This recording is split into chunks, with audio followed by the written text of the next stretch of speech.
Yes, yes, ok. Oui, bonjour à tous. Je m'appelle Bassirou Barry. Je suis architecte Azure. Je travaille depuis 6 ans dans le domaine de l'IT et plus précisément depuis 3 ans et demi sur Azure. Je travaille sur tout ce qui est migration, architecture, partie sécu aussi, sur les services IaaS et services pas sur Azure. Et aussi, je suis certifié pas mal sur Azure, architecte et la solution Azure Visual Desktop aussi, et même cybersécurité.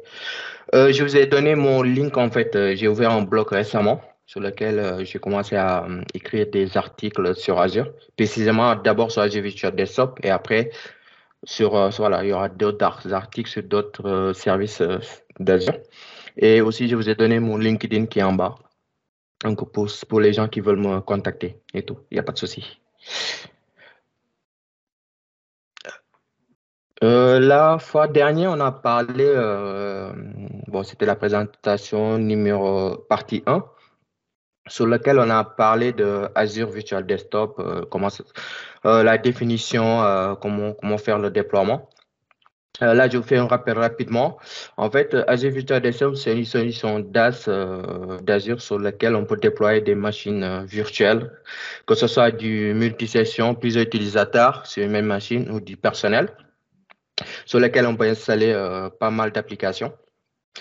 Et le déploiement se fait très rapidement. Donc, c'est une solution optimisée aussi pour tout ce qui est solution Office 365 ou Microsoft 365, excusez-moi, comme Outlook, Teams et OneDrive. Donc, voilà. Et aussi, on peut voilà, migrer, la possibilité de migrer nos anciens fermes RDS vers la solution Azure Virtual Desktop. Donc voilà, ça c'est une rappel rapide pour avoir le contexte pour la suite. Du coup, ce qui nous amène aujourd'hui à parler de la solution qui s'appelle FS Logics que Microsoft a acheté en 2018. Qu'est-ce que ça permet concrètement, cette solution? C'est FS Logics nous permet en fait de mettre en place des profils utilisateurs itinérants sur des environnements non persistants, donc c'est-à-dire des multisessions. Euh, donc, quels sont les avantages de cette solution? C'est de nous permettre de réduire le temps de connexion des utilisateurs pour que ça se fasse très rapidement. Et bah, on a un profil local de l'utilisateur. Et bah, l'utilisateur, il voit voilà, son bureau de travail avec ses paramètres et voilà, toutes ses configurations, donc ses documentations, quand il switch d'une machine à une autre. Du coup, il y a d'autres fonctionnalités, hein. On peut configurer ce qu'on appelle l'Office Container, l'application masking. L'application masking, ça nous permet de séparer en fait différentes applications par rapport à nos utilisateurs. Donc ça, c'est le déploiement moderne qu'on peut faire avec cette solution. Et aussi, on peut versionner aussi comment ça s'appelle, comment ça s'appelle, Java aussi.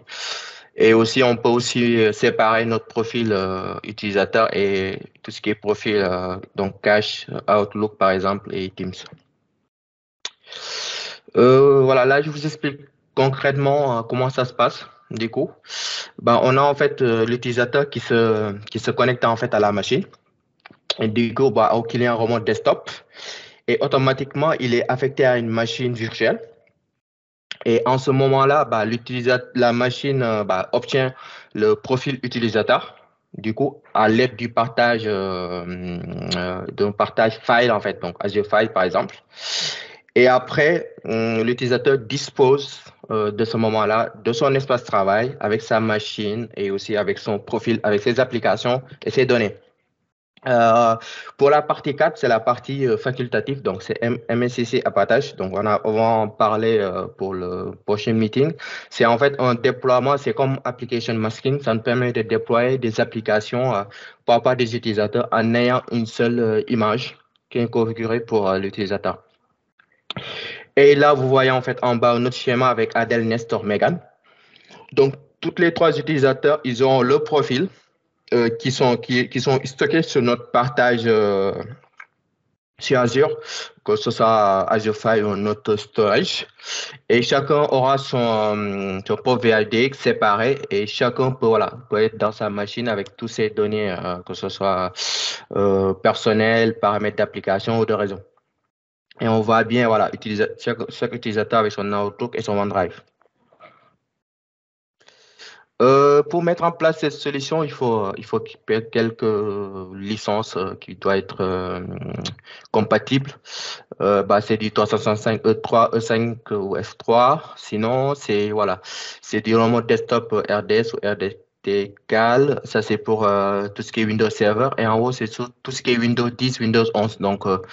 Donc presque tous les utilisateurs de maintenant, ils sont compatibles parce qu'on a plutôt du E3 ou du E5 en entreprise. Digo. Donc voilà, donc voici, voilà, là je voulais juste vous parler des différentes licences compatibles avec cette solution. Là, je vous parle rapidement des différentes storages qu'on peut avoir pour mettre en place cette solution, hein. Donc, on en a trois, hein, Azure File, Netfile ou Storage Direct. La plupart du temps, pour mes différents clients, moi, je suis plutôt parti sur de l'Azure File. Donc, ça fait vraiment le boulot. On peut faire du redondance, soit ça, du LRS, GRS ou du ZRS aussi. On peut avoir du standard ou du premium. Ça dépend en fait du type de déploiement, le nombre d'utilisateurs. Si tu as moins d'utilisateurs, on peut partir du standard. Si tu as beaucoup d'utilisateurs qui demandent aussi une vitesse, rapidité de connexion, on peut partir sur du premium. Mais généralement, le standard, ça suffit largement. Du coup, la capacité, c'est du 100 Tera, donc ça peut aller jusqu'à 5 PO. Et juste pour précision, en fait, la taille d'un profil utilisateur, on peut le définir, le minimum recommandé, c'est 30 gigas. Donc, ça suffit largement. Donc, on multiplie 30 gigas par le nombre d'utilisateurs. C'est très facile pour définir notre partage des fichiers pour accueillir nos profils utilisateurs. Et c'est compatible avec du SMB et du NFS, du coup, avec les derniers 4.1 qui est en preview. Sinon, on a du Azure Netfile et du Espace Storage Direct. Donc, c'est les deux autres types de storage. La plupart, soit c'est du Azure File qui est utilisé, sinon, c'est du Azure Net App File aussi. Donc, tout est compatible et tous les trois, je les ai testés, ça marche très bien. Pour notre démo d'aujourd'hui, on va utiliser Azure File. Tout à l'heure, là, je vais vous montrer comment ça se passe concrètement. Voilà, donc comment ça se passe pour avoir le prérequis? On en a parlé tout à l'heure, hein, c'est d'avoir un serveur fichier qui est basé sur une machine virtuelle, soit à partir de l'Azure Netfile, Azure File, comme j'en ai parlé tout à l'heure. Et après, c'est de télécharger l'agent FSLogix sur les hôtes de session. Maintenant, en fait, par défaut, il est déjà mis en place sur sur les machines, sur l'image en question. Donc, il est déjà installé, donc c'est plus la peine. Et après, c'est de prendre les fichiers d'administration pour mettre en place les GPO. Et ça, en fait, on va les stocker dans comment on appelle, dans notre Active Directory pour la mise en place. Voilà, donc là, c'est avant les démons. Oh, attendez, je sais pas si j'ai passé un truc. Ouais. Yes, c'est bon. Là, je vais vous montrer comment ça se passe concrètement. J'ai déjà un Active Directory, j'ai déjà configuré. On va créer un storage. Après, configurer les droits pour les utilisateurs, mettre en place les GPO et se connecter, vous montrer comment c'est stocké dans le profil et comment l'utilisateur peut switcher d'une machine à une autre en gardant ses données.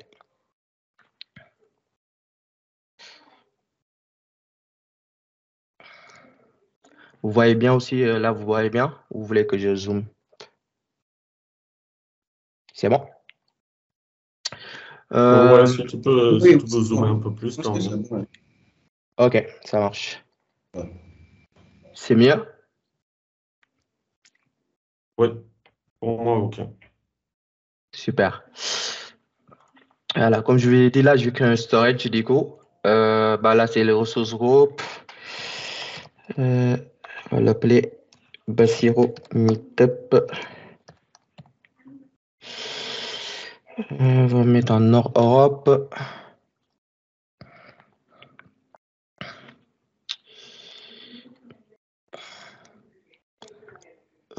je veux pas, non. Non. Yes.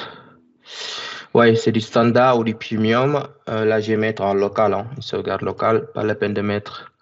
Ça, c'est la partie sécurité du TLS 1.2. Là, on laisse par défaut. Le networking, là, je vais laisser en public, hein. Sinon, en production, c'est en mode private endpoint. Donc, on désactive l'accès public et on active le private endpoint. Mais là, on va aller sur du public très rapide pour faire le démo.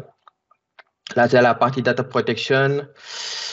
Là, c'est la partie encryption. Par défaut, c'est encrypter notre storage. Sinon, on peut le customiser en amenant notre propre clé. Donc là, c'est OK. Là, c'est les tags. Et la tag, on attend la validation. On crée notre storage.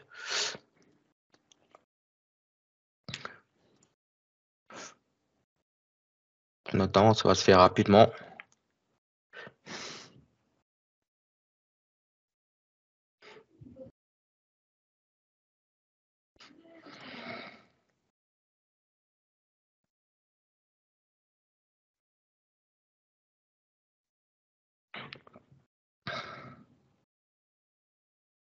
Yes, c'est bon.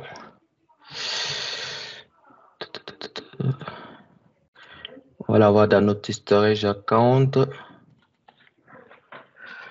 Ah, pourquoi je ne le vois pas? Ouais, il est là.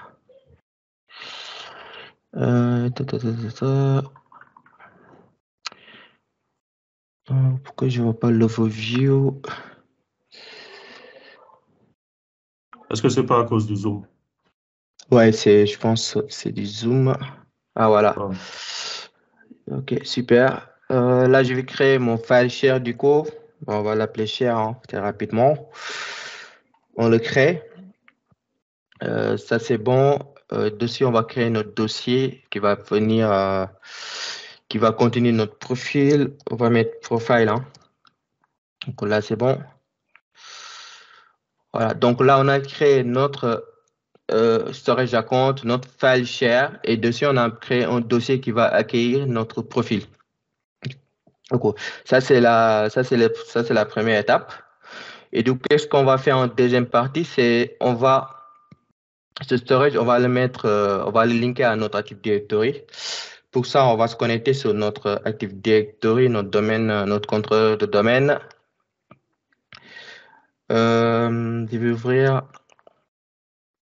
Pour cela, en fait, il faut créer ce qu'on appelle un Azure. Il faut télécharger le module Azure File Hybrid qui nous permet en fait de récupérer le module des modules Azure, surtout Azure Storage. Donc, il est là en fait, c'est dans le site web, hein. Donc, c'est sur le site web de Microsoft qu'on récupère ça. Voilà, il est là. Download, on le télécharge ici. Il est là, c'est la dernière version. Et après avoir téléchargé, on le dézip et, et après on l'importe. Donc on l'installe, mais moi c'est déjà fait du coup. Donc on va essayer, voilà, il faut faire un copier et après on importe le module. Moi c'est déjà fait. Donc là, qu'est-ce que je vais faire? Je vais me connecter directement à Azure. Donc là, je fais connecter au tenant. Ça c'est mon nom, je mets le mot de passe.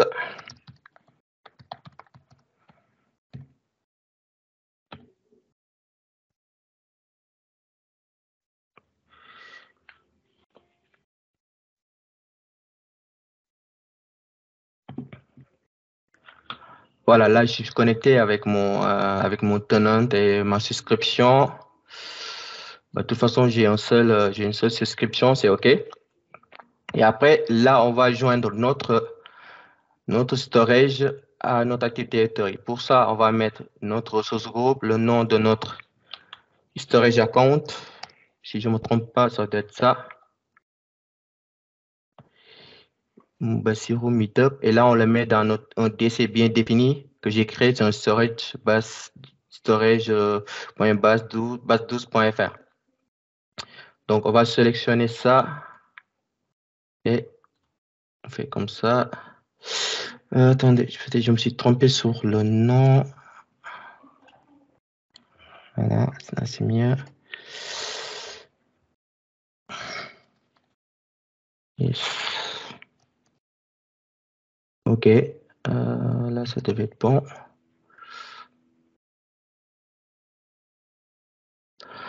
Qu'est-ce que ça me dit? Je me suis trompé où? J'ai bien le...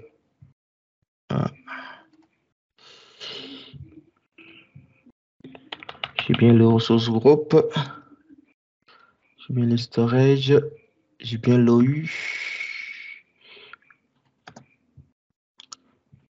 Ok, je sélectionne. Qu'est-ce que ça me dit? Compatible.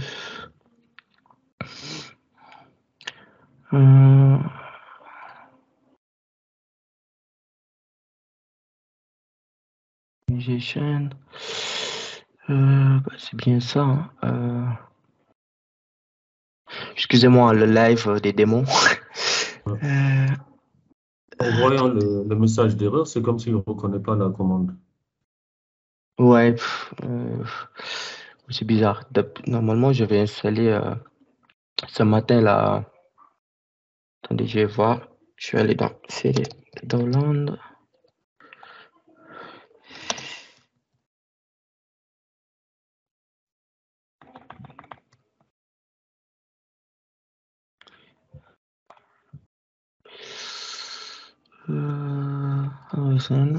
Ok, et là je fais import module.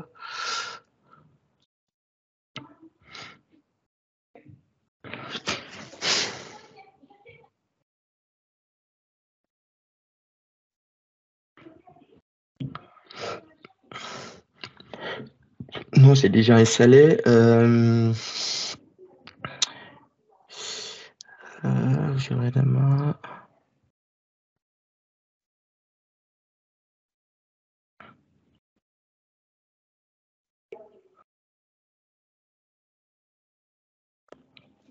Ah, voilà. Je sais pas qu'est-ce qui s'est passé. Et là, on voit bien notre storage qui est bien là, sur Meetup, qui est linké à notre Active Directory. Et là, si on retourne sur le navigateur, on va dans Overview, juste vous montrer l'Active Directory là, c'est bien configuré. Après, on a d'autres possibilités. C'est d'aller en Azure Active Directory Domain Services et il y a aussi le full Azure AD avec Kerberos. Là, je vous montre une des possibilités et après, je vous expliquerai rapidement ce qu'on peut faire avec les deux autres du coup. Donc, ça, c'est fait. Donc, deuxième étape, c'est de donner les droits aux utilisateurs qui vont se connecter au profil pour pouvoir avoir le profil tenant avec FSLogix. Donc là, on va ajouter les rôles. Donc, on cherche SMB share contributor. Donc, ça nous permet allow for read, write and delete access in Azure Storage over SMB. Donc là, on fait next. On sélectionne nos utilisateurs. J'ai déjà un utilisateur déjà synchro qui s'appelle VDI. Donc, je fais OK. Donc là, c'est bon. Et en même temps, j'ajoute le rôle de SMB admin. Voilà, il va être comment ça s'appelle? Celui qui va administrer le storage. Donc, c'est le compte admin. Donc, il est là. Donc, c'est stocké. Donc, ça, c'est troisième étape. On a donné les droits SMB pour que les utilisateurs puissent avoir accès au partage. Et troisième étape, c'est de connecter notre file share en mode NTFS sur notre domaine contrôleur. Pour cela, on va aller sur file share. On va faire, on va aller dans propriété. On va copier. On va aller dans notre domaine. Et là, on va faire mapper. Et du coup, qu'est-ce qu'on va faire? On va faire comme ça.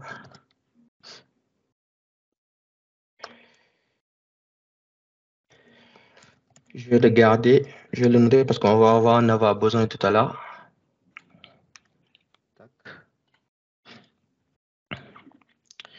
Là, on va se connecter. OK. Et du coup, on va aller chercher le nom d'utilisateur et le mot de passe. Pour cela, on met connect. On a deux possibilités. Soit selecter le storage. On va récupérer le script et on va récupérer le nom d'utilisateur. Donc, c'est ça. C'est le storage. Voilà. Et là, on va mettre on va récupérer une des clés du storage qui est là. Tac. Et CTRL-C. CTRL-V. Tac.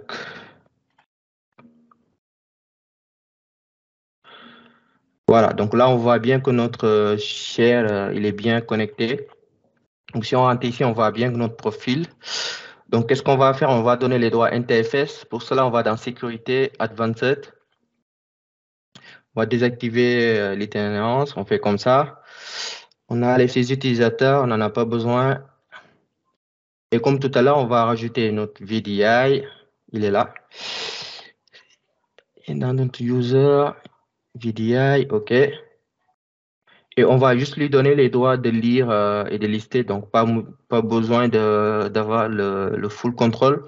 Et on va juste lui donner les droits sur ce dossier-là qui est profile. C'est là où va être stocké les profils.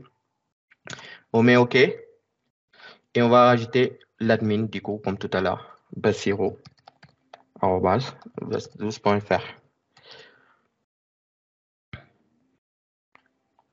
Voilà, là c'est OK, on fait un appli. OK. Là, on est bon. Donc là, on a créé notre storage, c'est OK. On a configuré le file share. On a donné les droits SMB sur le portail Azure, sur Control Access IAM. Et là, on a donné les droits NTFS. La dernière étape, c'est de configurer notre GPO qu'on va linker à nos machines virtuelles. Donc, on va aller dans Group Policy Management. Donc, j'ai déjà un OI AVT, je vais vous montrer, sur lequel, en fait, il y a déjà les machines qui sont créées et qui sont dans cette OI.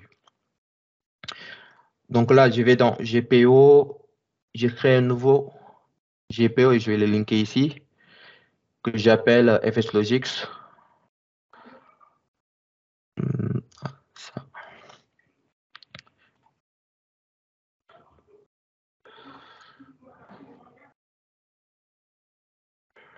Voilà.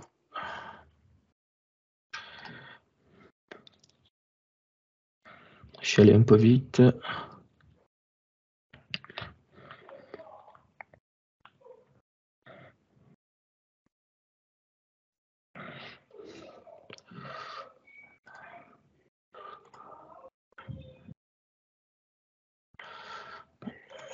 Un autre. Voilà, bon, là, je vous disais, ouais, j'ai créé un GPO.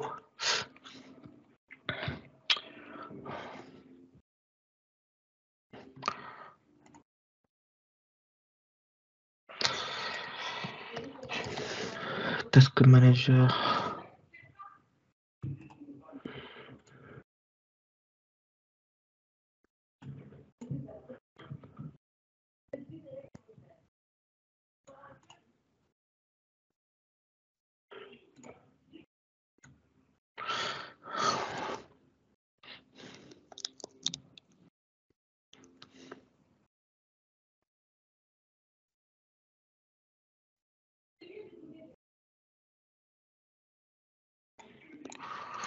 Ah, qu'est-ce qui se passe avec ma machine?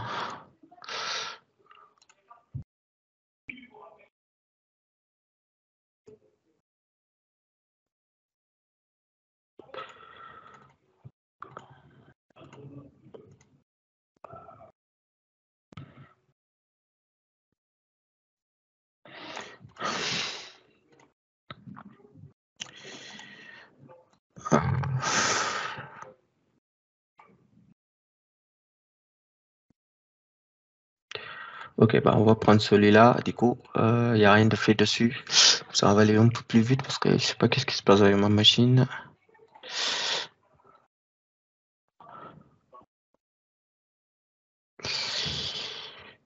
Bon, mon groupe policier, il veut pas. Je vais redémarrer ma machine rapidement.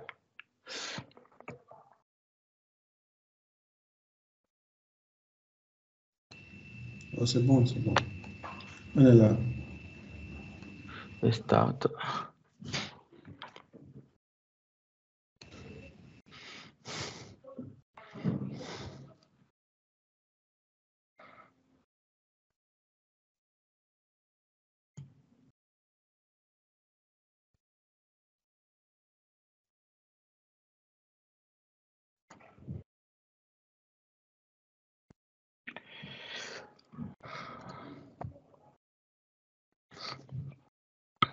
Je suis en train de redémarrer la machine. Notre domaine contrôleur. Démarrer. Si tu permets, Barry, pendant qu'il redémarre, Pas de souci. j'avais une question, si c'est possible. Oui, vas-y, vas-y. Voilà. Avec ce dossier partagé, est-ce que c'est accessible uniquement à partir des machines impliquées dans ce système sur le cloud, ou bien est-ce que c'est applicable aussi à des machines locales? Quand tu dis machine locale, c'est des machines qui sont pas Les dans serveurs le... locaux, en fait. Voilà, les machines virtuelles locales.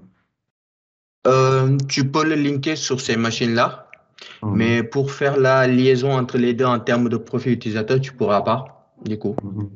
Mais tu peux le linker pour que voilà, qu'ils puissent le voir et tout, c'est possible. Mais en termes d'utilisation, en fait, ça se fait que sur le cloud, en fait. C'est juste ces OK, profils sur les machines Azure que ça peut se faire, du coup. OK, OK.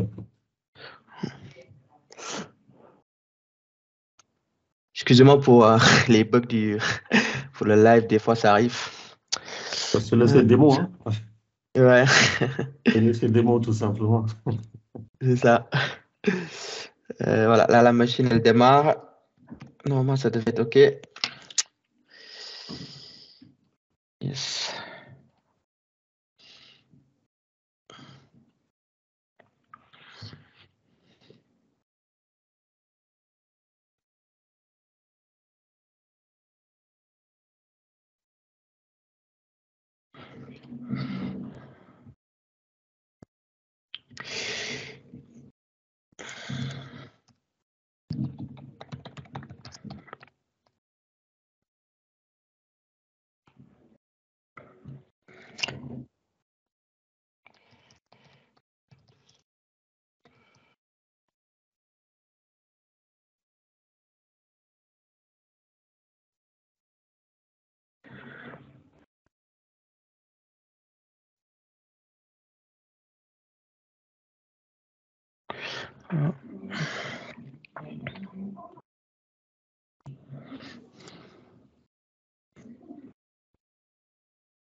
Escopo ici.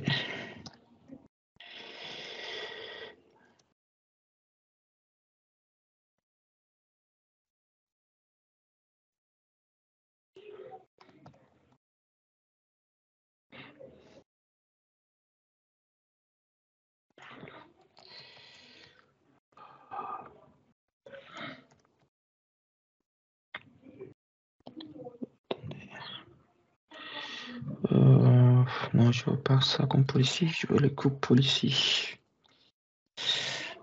OK.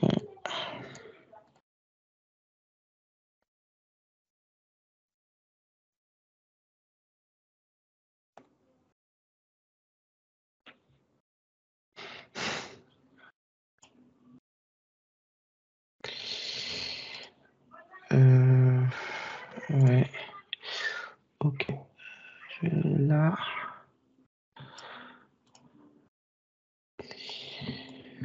Yes.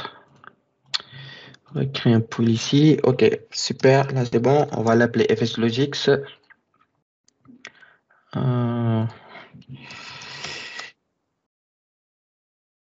Yes. Et voilà, là, on va configurer notre GPO, du coup. On va dans Policy, vu que c'est un GPO Computers, il est là, FSLogix. Et là, qu'est-ce qu'on va faire? On va activer déjà le service. Donc, c'est là, c'est Enable. Hein. Donc, on l'active. OK. On définit en fait le type de VHD en fait. Comment dire, en fait, le link, le chemin. Donc, tout à l'heure, je l'avais noté. Bon, c'est pas grave. Attendez, je vais aller le chercher.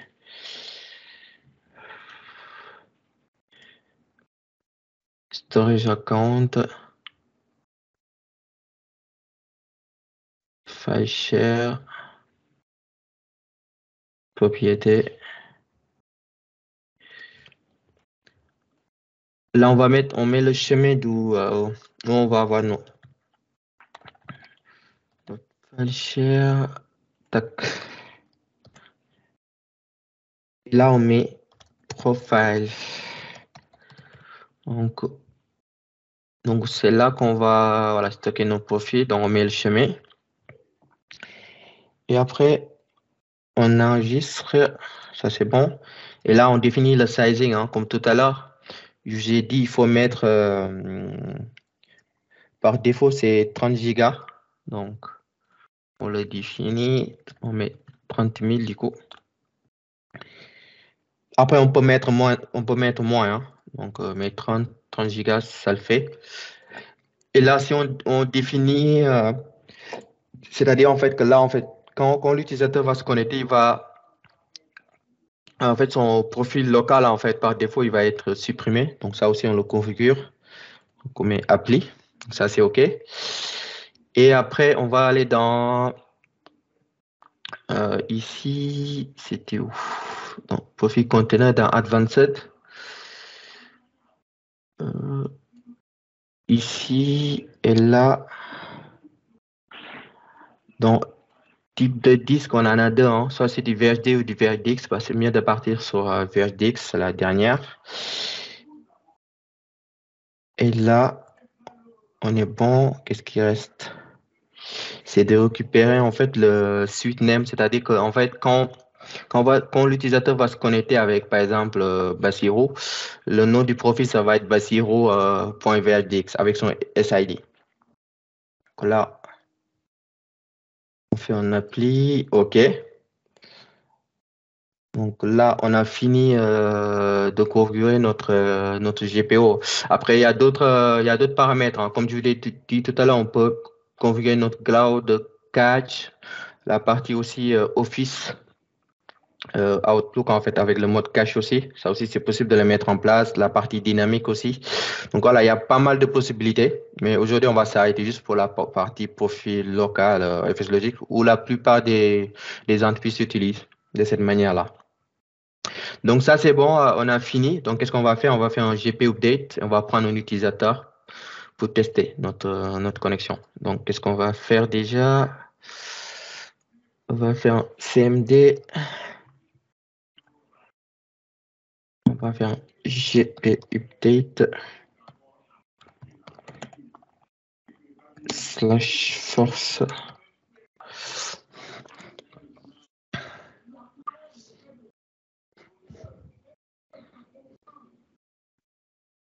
OK, c'est OK. Juste pour un rappel, en fait, c'est là, on est sur notre host pool. Là, c'est la solution AVD. Et là, on a deux machines qui ont été déployées. Il y a la première machine qui est allumée. Donc, on va se connecter dessus. Du coup, qu'est-ce qu'on va faire? On va se connecter avec l'application remote. Soit c'est client web ou client léger. On va se connecter sur le client léger. Donc, juste pour vous montrer comment ça se fait, je vais me déconnecter. Voilà, donc c'est désabonné. Donc, on va se connecter de nouveau. Donc, il y a un user qu'on appelle avd user 2 tous.fr. Met le mot de passe.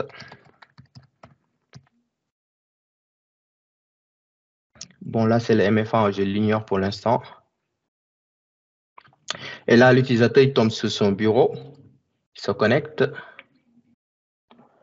Voilà. Là, je vais retaper le mot de passe.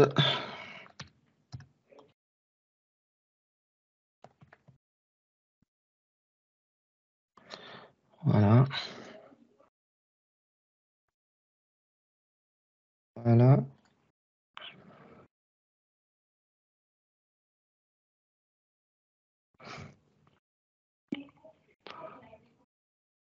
Attendez.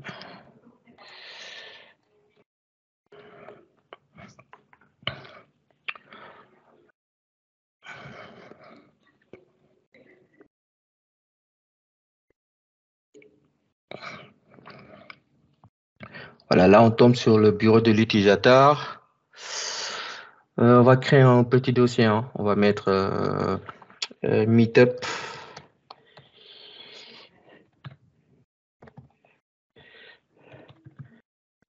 OK. Je vais aller vous montrer sur le qu'est-ce qui s'est passé sur Azure. Du coup, on va aller dans notre storage. Si on revient sur notre file share profil. Ah, c'est pas chargé là. OK. Comme j'ai un GPU qui a été mis en place, je vais essayer de redémarrer la machine du coup.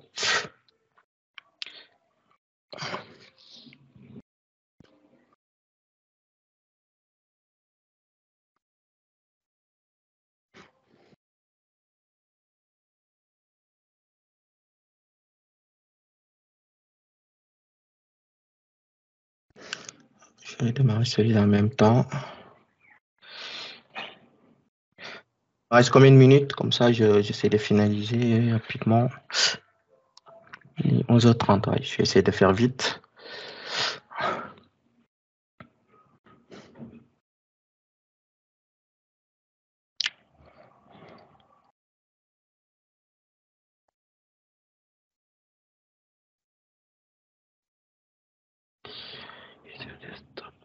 Spool, VDI.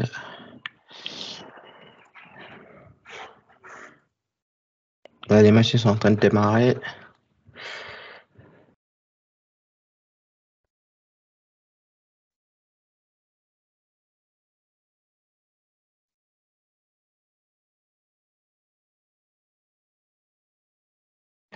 J'essaie de... Ouais.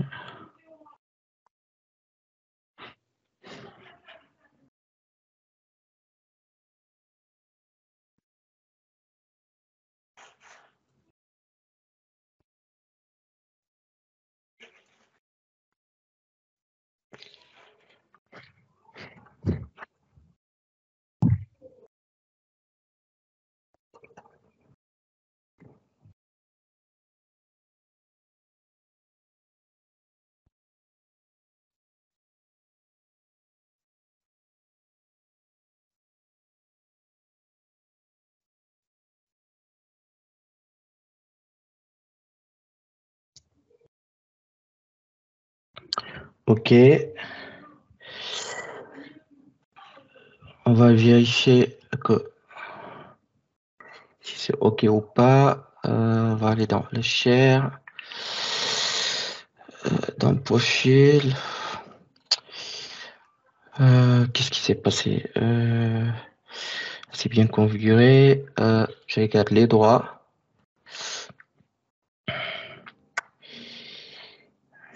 Il y a bien char elevator, char contributor, c'est OK. Si je viens dans mon AD, ouais, il est bien activé. Le VHD location, il est bien configuré. Char profile, ouais, il est bien là. Profile. Quand je fais propriété, sécurité, advanced. Oui, c'est bien défini. Moi, je vais mettre ça pour voir. OK. Administrateur.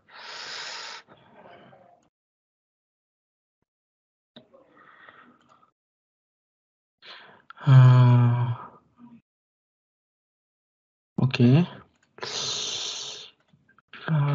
Bashiro. Ouais. VHD location.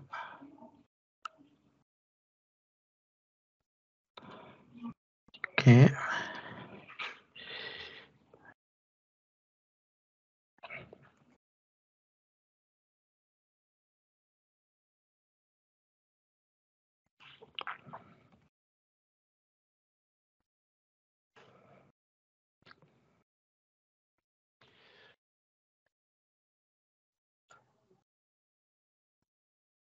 Ouais, je vais essayer de me reconnecter du coup. Tac. Ça c'est l'utilisateur.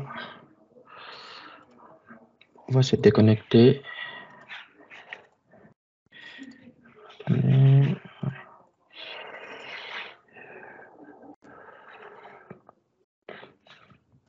vais prendre un autre utilisateur du coup.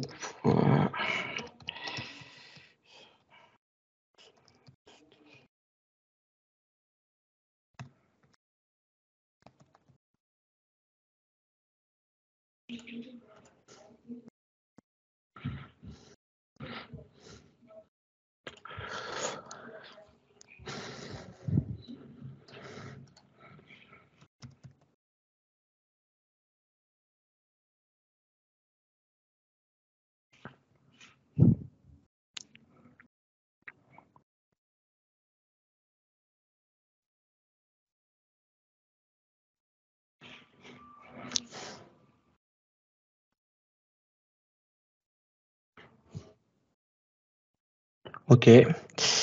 Là, j'ai connecté un deuxième utilisateur. Je regarde. Ah, voilà. Je ne sais pas qu'est-ce qui s'est passé avec l'utilisateur 2. Mais cet utilisateur, c'est OK.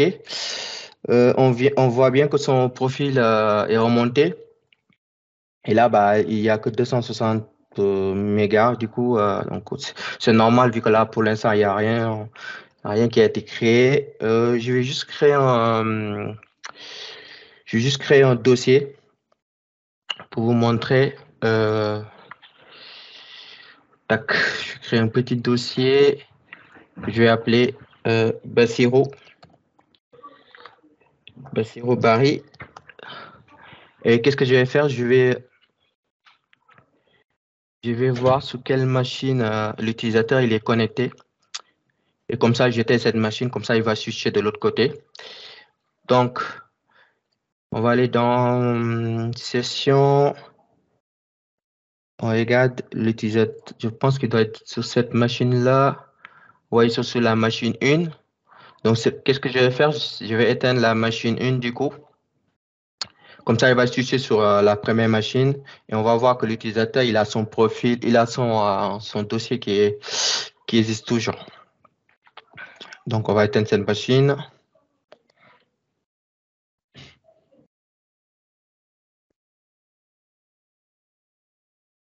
Donc, voilà, on voit bien que l'utilisateur a été déconnecté. Tant que ça s'éteigne, du coup.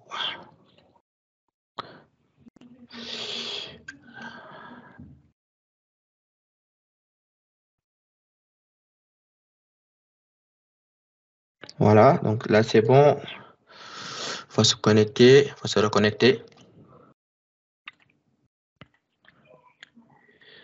Voilà, on tape notre mot de passe.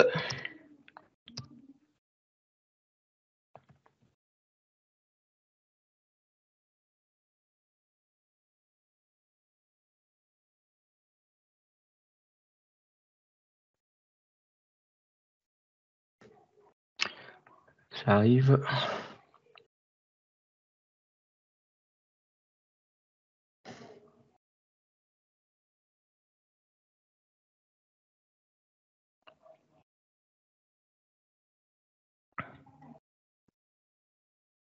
Tac, tac, tac.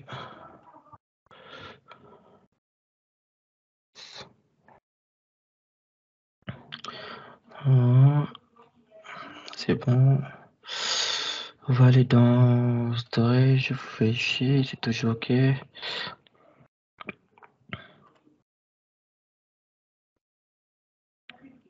Oui, c'est toujours là. Ouais, là, il est à 3 gigas. Et là, si on switch, je sais plus si j'ai pas créé le dossier sur l'autre machine, l'autre utilisateur. Donc voilà, bref. Voilà, juste pour vous, bah là, en fait, je pense que je commence à déborder sur mon temps. Euh, En fait, là, voilà, tous les utilisateurs, quand ils vont se connecter, le profil va remonter ici. Du coup, donc là, on vient tout à l'heure, au début, c'était 275. Donc là, au 3 gigas, le temps de récupérer toutes les configurations et tout. Et de plus en plus, bah, là aussi, il y a Teams, OneDrive qui est installé sur la machine. De plus en plus que l'utilisateur va créer des dossiers, voilà, qu'on va mettre des paramètres, voilà, il y a son sizing qui va augmenter et il aura ses documents sur n'importe quelle machine virtuelle du pôle. Du coup, donc ça c'est quand on va mettre en place un Azure Virtual Desktop avec FSLogix qui nous permet voilà d'avoir notre profil itinérant et de pouvoir switcher sur n'importe quelle machine en ayant nos paramètres d'application, de réseau et aussi de fichiers de données sur le profil utilisateur. Là, je vous ai monté avec Active Directory. C'est possible aussi avec les machines virtuelles qui sont en mode full Azure AD. Full voilà, Azure AD. Le seul hic, c'est qu'en fait, il faut que les utilisateurs soient toujours en mode hybride, c'est-à-dire que voilà, qu'on ait toujours un domaine contrôleur sur lequel l'utilisateur il est synchro avec notre Active Azure AD Connect. Pour l'instant, on ne peut pas tout déployer en mode que un utilisateur qui est créé sur le cloud, sur Azure, pour l'instant, il ne peut pas avoir un profil FSLogix avec Azure Virtual Desktop. Du coup, donc ça c'est à améliorer, je pense, côté Microsoft. Donc je pense que dans quelques mois ou peut-être l'année prochaine, voilà, ça va se faire. Voilà, donc c'est un outil puissant et comme je vous ai dit tout à l'heure, on peut l'utiliser avec Application Masking qui nous permet de séparer nos applications comment dire, nos applications par rapport au profil utilisateur et par rapport à l'image qu'on a définie par défaut. Du coup. Voilà pour ouais, pour cette présentation et pour la démo. Je ne sais pas si vous avez des questions ou pas sur la solution voilà, pour la mise en place. Après, j'ai mis en place un article aussi sur mon site.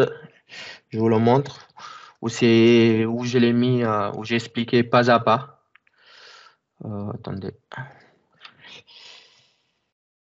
Yes.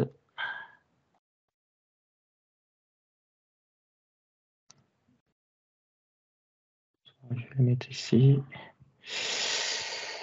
H.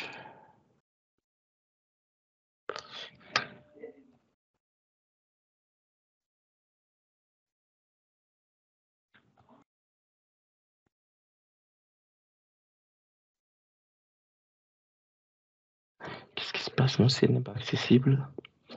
Il n'y a pas un espace avant ou après le bas. Ah oui, c'est vrai. Ah oui, j'ai mis pas tous, excusez-moi. Bon, c'est pas grave, on va mettre comme ça. On va faire. Voilà.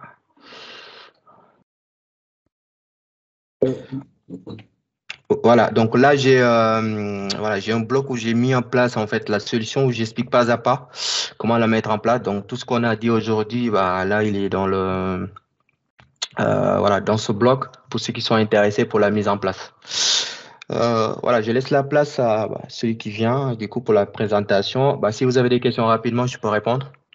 Sinon, voilà, on peut passer à la prochaine session.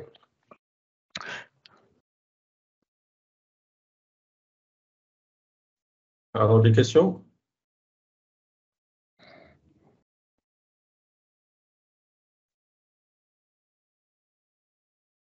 Bon, en attendant que quelqu'un pose une question, moi j'en ai une, Bassirou, j'en ai deux même. Oui, pas de souci. J'ai vu la taille du fichier qui était passé rapidement de 260 mégas à 3 Oui, gigas 75.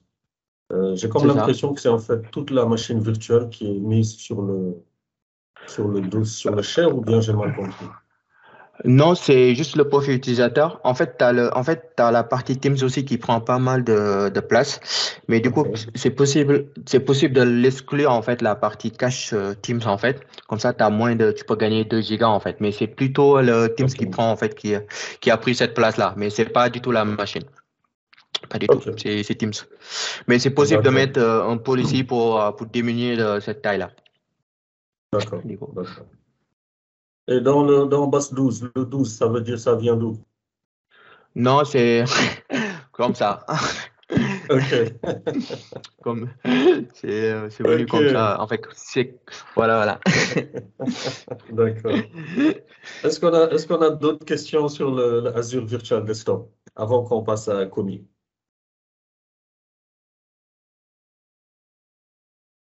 Pas de questions? Bon, dans tous les cas, vous pouvez les poser dans le chat. Vraiment, merci beaucoup, Basilou. Merci pour la Merci. présentation. Tu vas nous préparer une partie 3? Ouais, je vais faire parce qu'en fait, il y a la partie sécu, il y a la partie MSI appâtage et la partie Oui. monitoring. Et OK. bah, il y a pas mal de choses. Ou sinon, bah, c'est de vous parler de Windows 365 aussi, qui est un peu Oui. la même chose que cette solution, mais un peu différent. Ah, ah. Donc voilà, Allô, j'ai pas bonjour. mal de possibilités. Donc ça dépendra. Voilà, je sais pas si le mois prochain on aura une session ou pas. Donc voilà, je Ah, pourrais ben, on va en présenter programmer là-dessus. une, Allô, peut-être en On janvier. aura- vous m'entendez? Ok, Bonjour. y a pas de souci. Oui, Il y a oui, une bonjour. question de Gora, je pense. Ouais. O- Ok. Allô? Allô, oui, Oui, alors, on je vous écoute. t'entends. Oui, bonjour. Moi, je m'appelle Biran Fall. Bon, j'ai une question par rapport à l'Azure VDI. Si, par Mhm. exemple, l'utilisateur doit se connecter à partir de l'interface, est-ce qu'il y a possibilité d'activer, en plus de l'authentification mot de passe, de faire Mhm. une authentification MFA? Oh, oui, c'est possible de les mettre en place, les MFA avec les conditional access. Euh, en fait, j'en parlerai sur une session sur la partie sécu, sur laquelle je mettrai en place les MFA et bah, tu vas voir l'utilisateur avec les conditional access, il se connecte avec soit un code ou l'application Microsoft Authenticator. Du coup, oui, c'est possible de les mettre en place. Et c'est ça qui est OK, recommandé en plus. voilà, c'est ça, d'accord, Voilà, merci. pas de problème.